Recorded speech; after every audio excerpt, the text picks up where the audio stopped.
حقیقت میں ہمارا دستور کافر ہے، اس لیے کہ آپ نے بنا دی، جو بھی آئیڈیالوجی کونسل بنا دی، ان کی سفارشات آ رہی ہیں اور پائل اپ ہو رہی ہیں، الماریاں بھر گئی. آج تک کوئی ایک سفارش بھی اسمبلی میں پیش نہیں ہوئی، اربوں روپیہ خرچ ہوا ان پر، اور ہے ہی نہیں دستور میں کچھ، بس سفارشیں پیش کرتی رہے گی، پیش کرتی رہے گی، پیش کرتی رہے گی، کرتے کرتے عمریں بیت گئی ہیں اور الماریاں بھر گئی ہیں، چاہے وہ منسٹری آف لا ہے اور چاہے وہ منسٹری آف فائننس ہے، کوئی اور ہے، لیکن یہ کہ کسی پر بھی نہیں عمل. یہ ہے وہ منافقت جس کی ہمیں سزا مل رہی ہے. تو اب توبہ کی ضرورت ہے، لیکن توبہ کے لیے 3 جو چیزیں میں کہوں گا. سب سے پہلے رذائل اخلاق سے اپنے آپ کو پاک کر کے فضائل اخلاق سے مزین کرنا. یہ جھوٹ بولنا مذہبی گناہ نہیں ہے تو اخلاقی گناہ ہے. وعدہ خلافی صرف مذہبی بات نہیں ہے، یہ تو ایک اخلاقی بات ہے. ہمارا کسی کو پر تہمت لگا دینا، کسی کے ساتھ سوء ظن کا معاملہ کرنا، خام خواہ، یہ سارے اخلاقی رذائل ہیں. پیٹھ پیچھے برائی کرنا، غیبتیں کرنا، ان سے دامن چھڑا ہے. نمبر 2، شریعت پر جتنا بھی ممکن ہے عمل کرنا، لازماً عمل کیا جائے.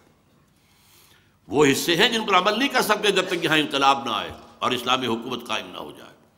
چور کا ہاتھ تو نہیں کاٹ سکتا، نہ میں کاٹ سکتا ہوں نہ آپ کاٹ سکتے ہیں. کوئی اور دوسری بعض سزائیں بھی جو ہیں، رجم کی سزا تو کوئی یہاں پہ نافذ نہیں کر سکتا، بلکہ یہ کہ کوڑے بھی لگانے کی سزا بھی دینے کی جو ہے وہ میرے پاس آپ کے پاس اختیار نہیں ہے. لہذا یہ ہے کہ لیکن جس چیز پر امکان ہے، سب سے بڑی بات میں کہتا ہوں، پردہ اس ملک کے اندر کوئی ابھی تک مصطفیٰ کمال پاشا نہیں آیا جس نے کہ پردہ زبردستی ختم کرایا. پھر جنہوں نے ختم کیا خود کیا ہے نا، یہ ان کی اپنی کارروائی ہے، اپنی کارستانی ہے، دے آر ذمہ دار. سود سے، انڈائریکٹ سود سے کوئی نہیں بچ سکتا، ڈائریکٹ سود سے تو بچے. ایک نمبر 3 یہ کہ عزم کریں کہ اب ہمیں اس ملک کے اندر اسلامی نظام قائم کرنا ہے. یہ عزم، یہ در حقیقت یہ ہے توبہ. ورنہ توبہ کی تسبیحیں پڑھنے سے توبہ نہیں ہوگی، توبہ کا ہفتہ منانے سے توبہ نہیں ہوگی، توبہ کے اجلاس کرنے سے توبہ نہیں ہوگی. توبہ تو یہ ہوگی رذائل اخلاق کو ختم کرو، شریعت پر عمل بھرپور کرو، اور نمبر 3 طے کر لو ان صلاتی و نسکی و محیایا و مماتی للہ رب العالمین. میری اب زندگی اور میری موت اور میری نماز اور قربانی سب اللہ کے لیے. اس کے لیے یہ ہے کسی نہ کسی جماعت میں شامل ہونا جو یہاں پر دین کو قائم کرنے کی جد و جہد کر رہی ہو. ایک ہے عام کوئی دینی مذہبی جماعتیں یا مذہبی کام، کوئی تعلیمی بھی کام بھی ہو سکتے ہیں، تبلیغی بھی. ایک ہے دین کو قائم کرنے کی جد و جہد، اور جس کا منہج جو آئے گا وہ سیرت النبی سے آئے گا. اس لیے کہ انبیاء کرام میں سے انہی کے ہاتھوں ایک عظیم انقلاب برپا ہوا اور 23 برس کے اندر اللہ کا دین قائم ہو گیا، ٹوٹل 23 برس. تو وہ منہج وہاں سے لے کر اس کا فیصلہ مسلمان کریں اور اسی کی منادی کریں. اس کی صورت پھر اللہ سے دعا مانگیں. مجھے 2 دعائیں بہت پسند آئی ہیں پچھلے دنوں سے. ایک حضرت ابراہیم علیہ السلام کی دعا، میں حیران ہوا، پہلے کبھی توجہ نہیں گئی تھی، کہ سفارش کرنے کا، اور جس کو کہتے ہیں کہ قیامت کے اندر جو ہے شفاعت بھی ہوگی، اس شفاعت کا کس قدر لطیف انداز ہے.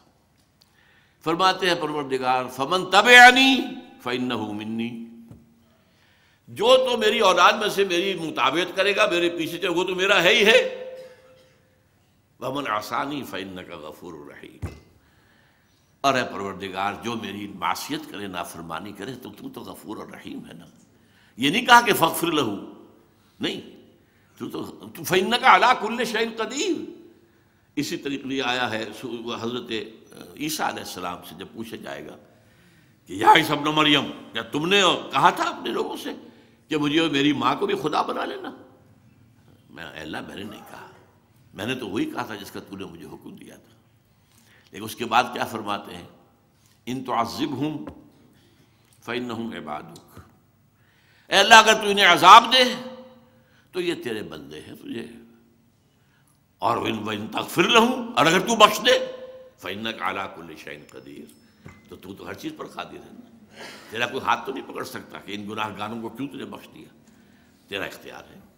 تو اب ہم جس جگہ کھڑے ہیں، اے اللہ ان تعذبنا فإنا عبادک، اگر عذاب بھی آ گیا ہو، سن 71 کا چھوٹا عذاب، ہو سکتا ہے بڑا عذاب آیا بڑا ہو۔ وَلَنُذِيقَنَّهُم مِّنَ الْعَذَابِ الْأَدْنَىٰ دُونَ الْعَذَابِ الْأَكْبَرِ لَعَلَّهُمْ يَرْجِعُونَ۔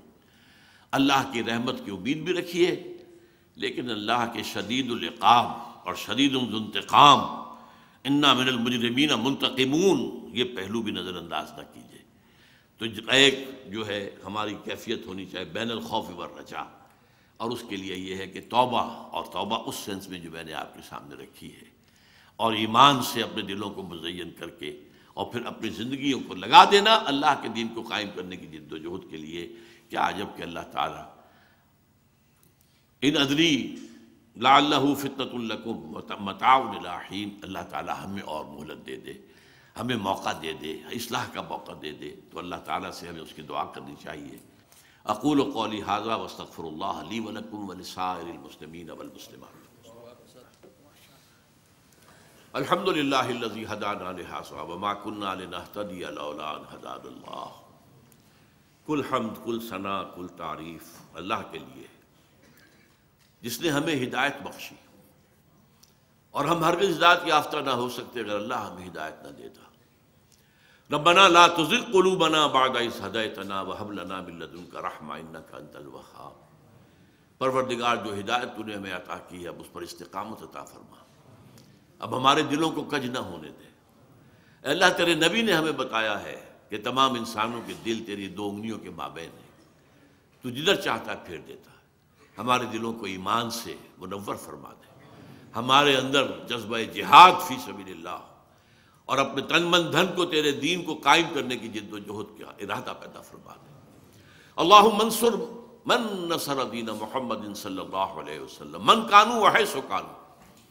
اے اللہ، اپنے ہر اس بندے کی مدد فرما جو تیرے نبی کے دین کی خدمت کر رہا ہو، خواہ وہ کوئی بھی ہو، کہیں بھی ہو۔ وَاجْعَلْنَا مِنْهُمْ، اللہم اجعلنا منہم، اور اللہ ہمیں بھی ان میں شامل ہونے کی توفیق عطا فرما۔ وَاخْذُلْ مَنْ أَعْرَضَ عَنْ دِينِ مُحَمَّدٍ صلی اللہ علیہ وسلم مَنْ كَانُوا وَحَيْثُ كَانُوا، اور اے اللہ ہر اس شخص کو ذلیل اور خوار اور رسوا کر دے جو تیرے نبی کے دین سے روگردانی کر رہا ہو، کوئی بھی ہو، کہیں بھی ہو۔ اور اللہ ہمیں بچا لے اس سے کہ ہم کہیں ان کے دھوکے میں نہ پھنس، ان کے پھندے میں نہ پھنس جائیں۔